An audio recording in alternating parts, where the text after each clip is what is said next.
국정원, 특히 국정원이 김대중 정권 시절에 그리고 노무현 정권 거치고 다시 문재인 정권을 거치면서 그런 말이 많았죠. 국정원은 북한의 정보를 수집해서 우리나라에 가져오는 것은 잘 모르겠고 대한민국의 정보를 오히려 북한에 퍼나르는 조직 아니냐, 그런 이야기가 참 많이 돌았습니다. 사실 여부를 떠나서 조사는 해봐야 되는 것 같습니다. 그런데 오늘 국가정보원이 최근 1급 보직 국장 27명 전원을 몽땅 모두 대기 발령시켜버린 것으로 드러났습니다. 국장급이 27명인데 싹 하나도 남겨진 것을 싹 다. 윤석열 정부가 정권 교체 뒤에 대대적인 국정원 물갈이에 나선 것이라는 해석이 나옵니다. 김대중 정권 시절 기억하시는지 모르겠습니다. 김대중이 북한에 가가지고 김정은이 가고 회담을 하고 나서 북한에 있는 우리나라 정보원들, 즉 북한 사람이면서 대한민국에 정보를 가져다 주는 휴민트라 그러죠. 싹 날아갔다고 합니다. 그 정보를 누가 가지고 있었느냐? 국정원에서 가지고 있었습니다. 국정원에서 주지 않았다면 김정은이가 그걸 다 날릴 재간이 없을 텐데요. 그러면 국정원에서 줬다 안 줬다를 떠나가지고 김정은이가 북한에 있는 우리 휴민트를 확 다 날릴 때는 어디선가 정보가 넘어간 것은 틀림없는 것 같습니다. 그것이 국정원이라는 의심도 많이 들고, 그런데 1급 국장 전원을 홀라당 전부 다 대기 발령시켜버리는 경우는 처음인 것 같습니다.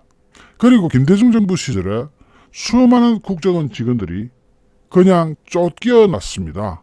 그냥 이유도 없이 다 나가라. 명분은 구조조정이었습니다. 기가 막히죠. 구조조정을 핑계로 직원의 11.2%, 10분의 1을 싹 다 날렸는데 그 당시 옷을 벗은 국정원 직원이 무려 700명이 넘었습니다. 야, 이게 당시 안기부직원 700명을 날렸던 김대중 시절에 그때 옷을 벗고 나왔던 사람이 전부 다 대공 파트의 베테랑들이었다고 합니다.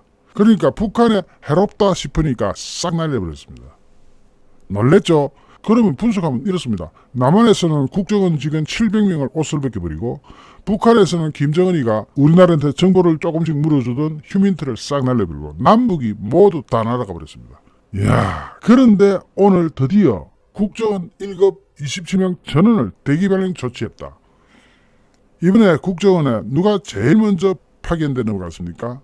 제일 먼저 기조실장이 국정원에 들어갔죠. 그 다음에 국정원장이 들어가게 됐는데 지금 제 뒤에 나오는 사진은 김규현 국정원장입니다. 그러니까 기조실장이 뭐 하는 사람이냐면 국정의 살림을 다 사는 사람이에요. 가장 빠사삭한 사람이죠.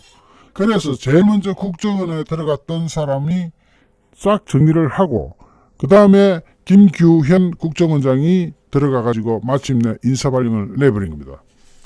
정말 깜짝 놀랄 소식입니다.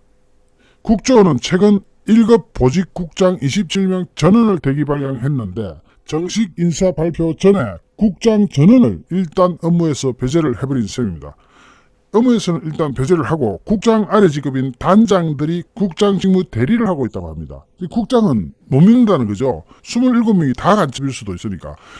제가 판단하기로는 이 27명의 보직국장 27명은 틀림없이 북한과의 연결을 수사받을 것 같습니다. 안 받는다면 지금 우리가 수사하라고 촉구를 해야 되는 거죠.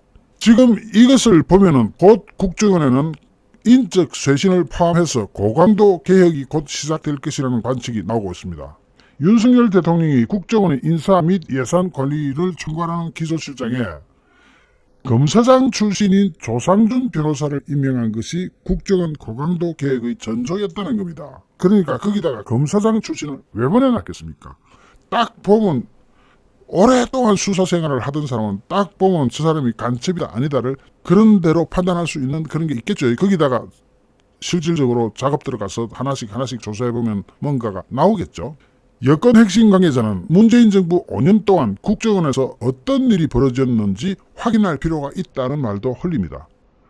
문재인 정권 5년 동안 한순간도 빠지지 않고 김정은의 눈치만 봤습니다. 김정은의 비서라는 이야기도 듣고 김정은의 대변인이라는 이야기도 외국에서 나온 겁니다. 들었습니다. 그런 수모를 겪으면서도 문재인은 이상하게도 짹소리도 못하고 살았습니다. 아니 짹소리라도 해야 될 텐데 짹소리도 못하고 사는 거 보면은 뭔가 있다. 그 매개체가 통일부 아니면 국정원이죠. 다른데 어디 있겠습니까? 통일부 아니면 국정원 그쪽 파트에서 나왔을 겁니다. 저는 그렇게 생각합니다. 원래 정권 교체기에 국정원 개혁 작업은 정권이 교체될 때마다 이루어져 왔습니다. 문재인 정부는 국정원 내 적폐 청산 태스크포스를 설치해가지고 고강도 국정원 개혁 작업을 벌였습니다. 아주 국정원을 못살게 굴었죠. 그런데 문제는 어떤 식의 조치를 취했는지 그것도 조사해가지고 싹 다 밝혀야 됩니다. 왜냐? 문재인 5년을 보면 딱 답이 나와요. 문재인 5년 동안 북한과 어떤 일이 있었는지 우리가 모르는 수많은 사연들이 있을 겁니다. 그걸 이제부터 조사에 들어간다는 겁니다. 와, 진짜 오늘 제가 속보를 3개나 전하는데요. 그 속보 중에서도 정말 가장 속이 시원하고 또 정권이 교체되고 난 후 지금까지 모든 소식 중에서 가장 시원한 소식 아닌가. 사이다를 한 사발이는 벌컥벌컥 마신 것 같습니다. 세계의 정보 전쟁 역사에서 가장 적합한 승리, 그 요인은 정보를 제공할 수 있는 그 해당 국가의 중요한 자리에 자국의 정보원을 어떻게 파견하는 것에 따라서 국익에 엄청난 이익을 줄 뿐더러 만약 적대 국가이거나 전쟁에 준하는 그런 국가에게는 전쟁의 승패를 좌우할 수 있는 그런 정보를 제공할 수 있습니다. 이런 스파이를 자국의 품 안에 안은 국가는 엄청난 위험에 직면하게 되는 거죠. 제가 2004년도경에 한 고위층 탈북자, 이분은 이제 인민군대 정보기관에서 오랫동안 근무했던 이모 씨라고 하는 탈북자였는데 이분과 제가 좀 가깝게 지낸 적이 있습니다. 이 사람이 이제 하는 얘기 중에 서훈이를 좀 주시해라. 서훈이가 북한에 포섭된 것 같다. 극단적으로 말씀드리면 간첩인 것 같다. 이런 식으로 얘기를 하면서 그 사람은 단정적으로 얘기했는데 제 말에 약간 표현의 어떤 그런 유연성을 가미하면 포섭될 가능성이 높다. 그러니까 그분은 포섭됐다고 주장했지만 저는 이제 그런 주장을 하지 않겠습니다. 포섭될 가능성이 높다고 이분이 주장을 했는데 저는 그때 뭐 설마 그러겠냐 이런 생각을 했습니다. 자, 그런데 지금 와서 바라본 이 서훈에 대한 생각은 거의 15년 전에 했던 이 탈북자의 말이 사실이 아닌가 하는 생각이 듭니다. 정말 무섭고 소름이 끼치고 등골이 정말 모연합니다. 여러분도 저도 지금에 와가지고 문재인 정권이 자행한 수많은 악행 가운데 그 중심에는 문재인이가 있었지만 실제로의 중심은 누구냐? 바로 서훈입니다. 서훈이 모든 걸 주도했다는 거죠. 자, 그러면 이 서훈이가 언제 어떻게 북한과 연계됐을 가능성이 있을까? 쭉 보니까 이 서훈이 1997년부터 2년 동안 심포의 그 원자력 발전소를 우리가 K도가 그때 이제 지원했는데 서훈이 그 단장을 맡으면서 2년간 북한 지역에 거주한 적이 있습니다. 물론 북한에 거주했다고 해서 100% 북한에 매수된다는 보장은 없죠.